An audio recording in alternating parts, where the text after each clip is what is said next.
There's a special kind of pain that only a man knows when you're at dinner, telling a story, feeling good, and then she cuts you down. A sharp comment about your career dressed up as a joke. "Too bad you're still stuck in that dead-end job," she says, with a smile that doesn't reach her eyes. The table goes silent. Every eye is on you. And in that moment, most men make one of two mistakes that kill respect forever. The first man gets angry. He gets defensive, bites back. "What's that supposed to mean?" He tries to fight her fire, but he just throws fuel on it. He makes a scene and proves to her that she owns his emotional state. He looks weak, out of control. The second man does the opposite. He shrinks. He forces a weak laugh and tries to change the subject, hoping the moment will pass. He sacrifices his own dignity to keep the peace. He silently tells her, and everyone else watching, that his self-respect can be negotiated. Both men fail the test, because disrespect is almost always a test. It might be a conscious power play or an unconscious push to see where your boundaries are, but it is always a test of your frame. Both men showed her she can control him, either with his anger or with his fear. And because they failed, it will happen again. But there's a third path. A path of calm, of control, of unshakable self-respect. It's the path where you handle this so cleanly that you not only regain the table's respect, but you make sure she never puts you in that spot again. So in this video, we're going to break down 7 powerful ways to handle disrespect, not by arguing, not by begging, but by becoming the kind of man you can't play with. Stay with me until the end, because point number 7 will completely change how you see your own power. Before we dive in, do me one favor. Like this video and subscribe. It helps this message reach more men who are tired of losing themselves. Let's get into it. Way number 1, master the calm pause. The first and most powerful move when you're disrespected is to do nothing. This sounds wrong, but it's the foundation of masculine peace. When she says that line, every instinct will tell you to react, to defend yourself, to fill the silence. You have to fight that urge. The moment between her words and your response, that's where your power is. You have to open that space. Here's what it looks like. She says the line. The table is quiet. Your friends are watching. Instead of speaking, you slowly turn your head and look at her. No anger, no weak smile, just a neutral, maybe even curious expression. You hold direct eye contact for 1, 2, 3 seconds. In that silence, 1,000 things are communicated. You're saying, without words, "You can't shake me. I'm not playing this emotional game. I see what you're doing. You were expecting a reaction. I'm not giving it to you." This calm pause does 2 things. First, it breaks her pattern. She expected anger or weakness. By giving her neither, you seize control of the frame. The power flows to the one who is least reactive. Second, your silence makes her comment hang in the air. It reflects the ugliness of her behavior back onto her. Now, she's the one who's uncomfortable. She created the awkwardness, and you're letting her sit in it. After those 3 seconds, you simply turn your head back to who you were talking to and continue your story as if nothing happened. This total dismissal is devastatingly effective.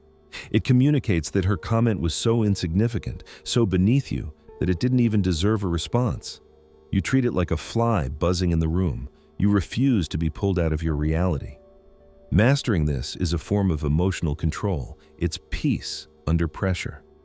When you can do this, you're no longer a puppet of your emotions. You are their master. And that mastery is the foundation of respect. Way number 2, address it in private on your terms. The calm pause handles the public moment. It shows everyone you are unshaken. But for the health of a long-term relationship, the disrespect itself can't be ignored. The public scene is over, but the private boundary must be built. This is way number 2. You address it, but you do it on your time, in private. A high-value man doesn't air out his problems in front of an audience. Arguing at the table, even when you're right, just drags everyone into your chaos and makes you look like you lack control. The move is to handle the public moment with dignity and the private moment with calm clarity. Here's how it plays out. The dinner incident happens. You use the calm pause and ignore her comment. You enjoy the rest of your night. You are pleasant, social. You show you are completely unshaken. Your lack of reaction will be unsettling to her, and that's the point. Later, when you're alone, you bring it up. Your tone is everything here. It must have zero anger or resentment. You are not a victim asking for an apology. You are a leader stating a standard. You look her in the eye and say something simple and direct. Hey, what you said at dinner last night about my career was disrespectful. Don't speak to me like that again. Then, you hold the silence. Let's break this down. First, the words. That was disrespectful. You're stating it as a fact, not a feeling. You're not saying, I felt disrespected, which lets her argue with your feelings by saying, you're too sensitive. No, you are defining the behavior. You are the referee. Second, the command, don't do that again. This isn't a request. It's a clear, firm boundary. There's no negotiation. You're not threatening her. You're just laying down a rule. This is how leaders communicate. Third, the silence. After you say the line, you say nothing else. Don't explain why. Don't justify your career. Over-explaining comes from a place of seeking approval. The power is in the brevity. You've said what needed to be said. The ball is in her court. Her reaction tells you everything. A woman who respects you might be taken aback, but she will get the message. A woman who doesn't will try to argue, gaslight you, or turn it around on you. If that happens, you don't get into a fight. You simply say, there's nothing to argue about. I said what I needed to say, and you walk away. By separating the public event from the private boundary, you show immense social control. You teach her how to treat you, not by hoping she figures it out, but by calmly and clearly drawing the line. Way number 3, state your reality as fact. This is a subtle shift in communication that separates high-value men from the rest. The common advice is to talk about your feelings. I feel hurt when you say that. For a man trying to command respect, this often backfires. Saying, I feel hurt, positions you as a victim. It can sound like you're begging her to change so you won't feel bad. It gives her the power to say, well, you shouldn't feel that way. Now you're stuck in a debate about your own emotions. A man of value doesn't debate his feelings. He states his reality as fact. He is the authority in his own world. So instead of saying, I feel disrespected, you make a declarative statement. In a more private moment, maybe she makes a small jab. You pause, look at her calmly, and say, I don't find that funny. Or, I don't appreciate comments like that. Or even simpler, that was unnecessary. See the difference? These are not about your feelings, they are judgments. You're not saying you hurt me, you're saying that comment was out of line. You are calling the foul. She can't argue that you do find it funny. You are stating your reality. It shuts down the argument and forces her to confront her behavior. This works in all kinds of situations. If she's being passive-aggressive, say what you mean. If she's being condescending, speak to me with respect. In all of these, you are shifting the focus from your internal emotional state to her external actions. You are moving from a feminine communication style of sharing feelings to a masculine style of stating reality to establish order. When you do this consistently, you teach everyone that you live in your own frame. You aren't a leaf in the wind. You define your reality and you state it without apology. This self-certainty is the essence of respect. Way number 4, use humorous absurdity. Not all disrespect is a direct attack. Sometimes it's slippery, disguised as a joke or a backhanded compliment. This is covert disrespect, and it's a trap. If you get mad, you can't take a joke. If you do nothing, you accept the disrespect. So what do? You use a more advanced technique, humorous absurdity. You agree with the jab and blow it up to a ridiculous level. It exposes the aggression in her comment and makes her look foolish. You use her momentum against her. Back to the dinner table. She says, too bad you're still stuck in that dead-end career. The high-value man might smile, shake his head in mock sadness, and say to the table, she's right, it's a tragedy. I told my boss my real passion is to become a professional street mime, but he just won't support my dream. The nerve of that guy. Or even better. Dead end? You have no idea. My 5-year plan is to get demoted. I hear the fluorescent lighting in the mailroom is amazing. See what happens here? It shows you're unfazed. You're joking about the weapon she tried to use against you, making it useless. It turns the tables. You seize the frame. Now everyone is laughing with you, not feeling awkward for you. It exposes her. By making it absurd, you highlight how petty her comment was without ever having to call her out. She looks small. It makes you more attractive. A man who handles pressure with wit is showing high-level social confidence. This takes a quick mind and a playful spirit. It's not for deeply cruel disrespect, but for the everyday passive-aggressive teasing. It's a killer move. It signals you're playing a different game, at a higher level. You win without ever having to fight. Number 5. Build your unshakable core. The first 4 ways are techniques. They are things you do, but they are nothing compared to way number 5, because this is about who you are. The ultimate way to deal with disrespect is to build such a strong internal core of self-respect that her words have nothing to stick to. It's like water off a duck's back. It doesn't land because you're not looking for her validation in the first place. A man who is deeply hurt by disrespect is a man whose sense of worth is outsourced. A man with a real core generates his worth internally. It's not up for debate. It's not tied to her opinion. It's forged by his actions, his integrity, his mission. So how do you build this? First, you must have a vision and purpose bigger than any woman. Let me tell you something no one teaches young men. A woman falls for the direction your life is moving in.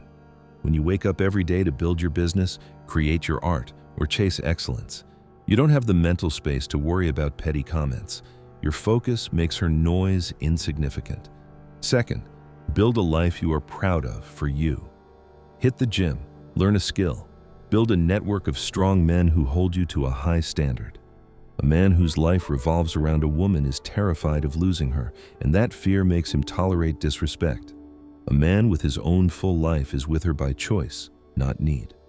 Third, you must keep the promises you make to yourself. This is the most important part. Self-respect is built on kept promises. You say you're going to wake up at 6 a.m., you do it. You say you'll finish the project, you do it. Each time you make a deposit in your self-respect account, you are teaching your subconscious that your word is law. When you live this way, her comment at the dinner table might be annoying, but it doesn't wound you. There's no insecurity for it to hit. Your response comes not from a place of strategy, but from genuine, unshakable confidence. You are too busy building your empire to be worried about opinions from the cheap seats. Way number 6, lead by example. When men feel disrespected, they often think the solution is to get more controlling or forceful, to put her in her place. This is a misapplied masculine impulse. True leadership, the kind that inspires respect, is not about force. It's about leading by example.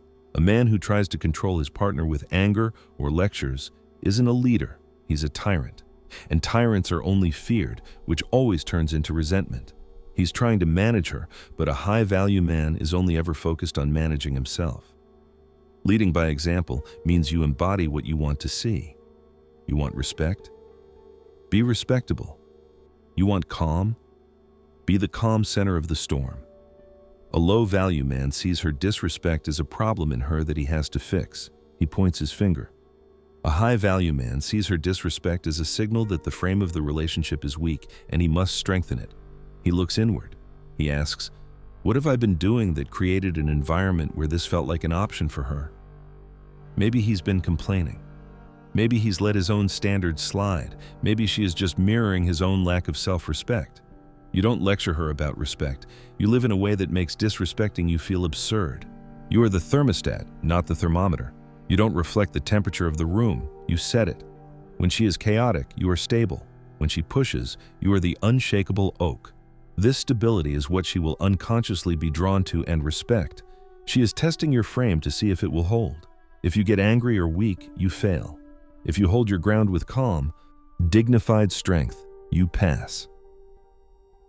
Way number 7, be genuinely willing to walk away. This is the final and most powerful point. It's what gives teeth to all the others, because no man truly regains his strength until he's willing to walk away from disrespect, even when he still loves her. This is not a threat you yell in a fight. If you do that one more time, I'm leaving. That's weak. That's the tool of a man who isn't prepared to act. Instead, the willingness to walk away is a quiet, internal resolve. It's a line you draw for yourself. I will not tolerate consistent disrespect. My peace is more important than this chaos. When you have this resolve, it changes everything. She can feel it.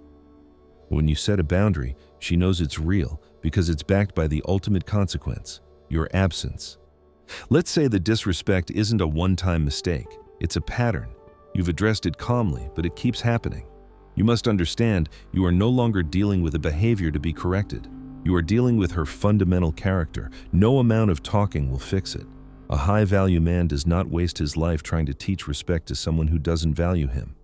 He recognizes his dignity as his most precious resource, and when a relationship drains it, he ends it. This isn't anger, it's profound self-respect. Many men are terrified of this. They stay in toxic situations because they fear being alone.